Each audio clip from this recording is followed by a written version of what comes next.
Hello and welcome to Neeraj Academy. Myself Neeraj Gangwar. और आज के जो हमारा टॉपिक है वो है applications of radioactive isotopes. Radioactive isotopes का क्या यूज होता है, क्या एप्लीकेशंस है, हम इसको क्यों पढ़ते हैं, उसके बारे में हम आज इस वीडियो में डिस्कस करेंगे। देखिए, पहला पॉइंट है radio active have their use in medicines in 4 different way. मतलब जो रेडियो एक्टिव आइसोटोप्स हैं वो मेडिकल फील्ड में अपना 4 तरीके से यूज़ होते हैं, 4 डिफरेंट वे में यूज किए जाते हैं। Like diagnosis purpose. देखिए, डायग्नोसिस का क्या मतलब होता है। जैसे किसी को कोई बीमारी है, उस बीमारी का पता लगाने के लिए कि कौन सी डिजीज़ है, कौन से बॉडी पार्ट को अफेक्ट कर रही है, उसको डायग्नोस करने के लिए क्या करते हैं, रेडियो एक्टिव आइसोटोप्स को यूज करते हैं। इसके बाद जो सेकंड यूज है इसका, रेडिएशन सोर्स इन थेरेपी। मतलब कोई बीमारी है, उसको यूज करने के लिए, उसको क्योर करने के लिए क्या किया जाता है, आइसोटोप्स को यूज किया जाता है। नेक्स्ट है कि इनको रिसर्च में भी यूज किया जाता है।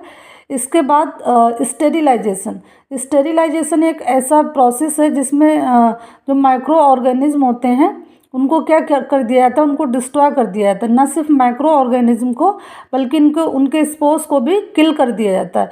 Completely destructions of the micro organism.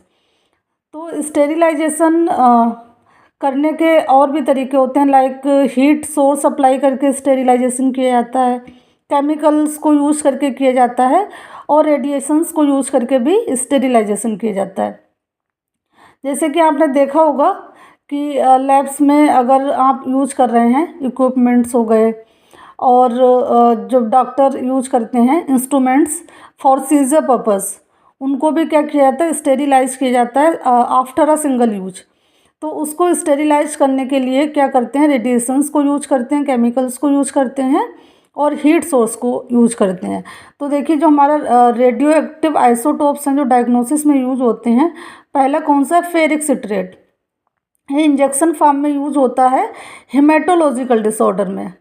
Haematological disorder मतलब ब्लड से रिलेटेड कोई भी प्रॉब्लम है, उसको प्रॉब्लम को डायग्नोस्ट करने के लिए, प्रॉब्लम को ट्रीट करने के लिए क्या करते हैं, फेरिक सिट्रेट यूज़ करते हैं।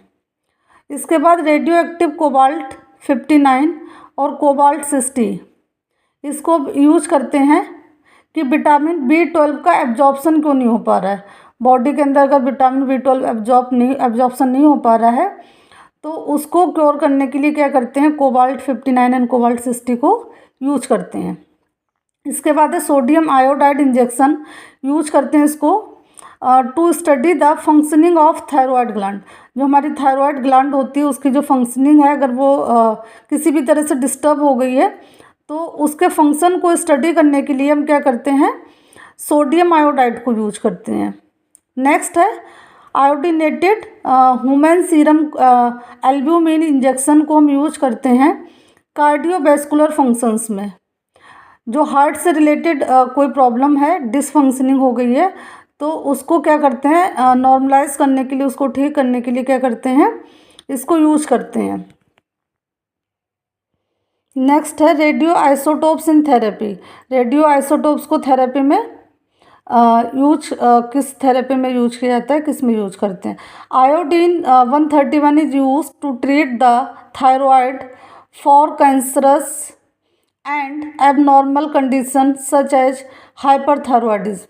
मतलब आयोडीन 31 है, उसको यूज किया जाता है थायराइड से रिलेटेड कोई दिक्कत है, कैंसर है, एबनॉर्मल कंडीशन है, जैसे कि हाइपर थायरॉयडिज्म हो गया है, थायराइड क्या हो गया है, बढ़ गया है, हाइपर मतलब बढ़ गया है।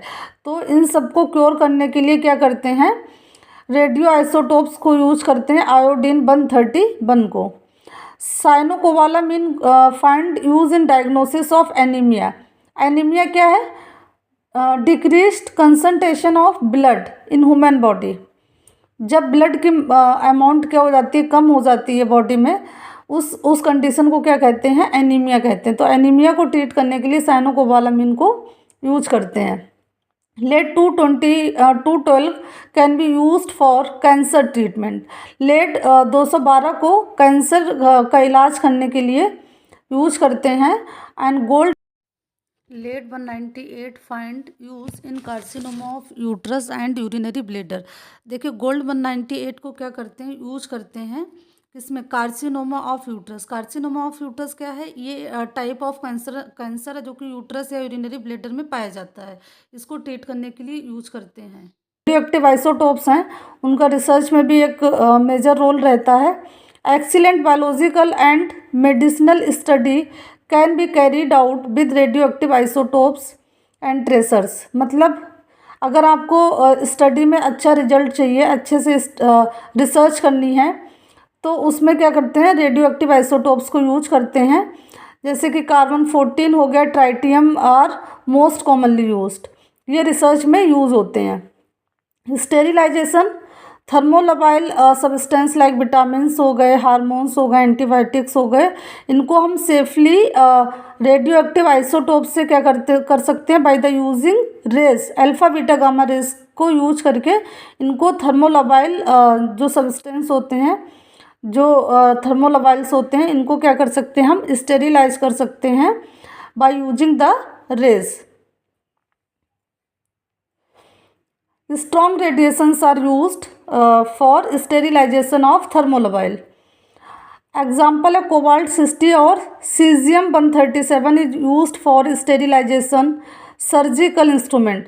देखिए सर्जिकल इंस्ट्रूमेंट का अगर स्टेरिलाइजेशन करना है तो उसके लिए कोबाल्ट 60 और सीजियम 137 को यूज किया जाता है। एग्रीकल्चरल यूज़ में क्या करते हैं, गामा रेज को यूज करते हैं। जो पेस्ट होते हैं, जो कीड़े मकोड़े जो प्लांट्स होते हैं उन पे क्या होता है, कीड़े लग जाते हैं। कीड़े लग जाते हैं जो क्या करते हैं, प्लांट्स को बिल्कुल डिस्ट्रॉय कर देते हैं, ख़त्म कर देते हैं। तो उन पेस्ट्स को किल करने के लिए, उनको डिस्ट्रॉय करने के लिए क्या करते हैं, गामा रेज को यूज करते हैं फॉर एग्रीकल्चरल पर्पस, जिसे हम कहते हैं पेस्टिसाइड। तो radioactive isotopes as an effectiveness of fertiliser on N15 and P32, इन दोनों को यूज करते हैं as a pesticide. Radioactive isotopes are used for many smoke detectors for home and business. इसका मतलब है कि जो रेडियो एक्टिव आइसोटोप्स हैं उनको हम यूज करते हैं। स्मोक डिटेक्टर्स का मतलब होता है फायर प्रोटेक्शन डिवाइस जो रहती है उसमें इसको यूज करते हैं। इसके अलावा for the thickness gauge design, जो थिकनेस गॉज का होते हैं उनको डिज़ाइन करने में यूज करते हैं। To measure and control thickness during manufacturing process, जिससे क्या करते हैं, उसकी थिकनेस को मेजर करते हैं और कंट्रोल करते हैं। तो जो फायर प्रोटेक्शन डिवाइस होता है उसमें भी इसका यूज करते हैं। इसके अलावा थिकनेस गॉज जो रहते हैं उसमें भी इसको यूज करते हैं, थिकनेस को मेजर करने के लिए और कंट्रोल करने के लिए। एनालिटिकल एप्लीकेशंस में भी इसको यूज करते हैं, जैसे कि रेडियो आइसोटोप्स डाइल्यूशन एनालिसिस। मतलब आपने डाइल्यूशन बनाया है तो उसको एनालाइज करने के लिए क्या करते हैं, डाइल्यूशन को एनालाइज करने के लिए रेडियो एक्टिव आइसोटोप्स को यूज किया जाता है कि आपने जितने % का डाइल्यूशन बनाया वो उतना बना कि नहीं बना, कंसंट्रेशन उतनी है कि ज़्यादा कम है। तो उसको स्टडी करने के लिए, उसको एनालाइज करने के लिए क्या करते हैं, रेडियो एक्टिव आइसोटोप्स को यूज करते हैं। नेक्स्ट है कि सॉल्युबिलिटी डिटर्मिनेशन के लिए यूज करते हैं कि कोई कंपाउंड है वो सॉल्वेंट में सॉल्युबल है कि नहीं है और कितना सॉल्युबल है, उसको डिटरमाइन करने के लिए क्या करते हैं, रेडियो एक्टिव आइसोटोप्स को यूज करते हैं। Okay, that's about the radioactive applications of radioactive isotopes. Thank you for watching.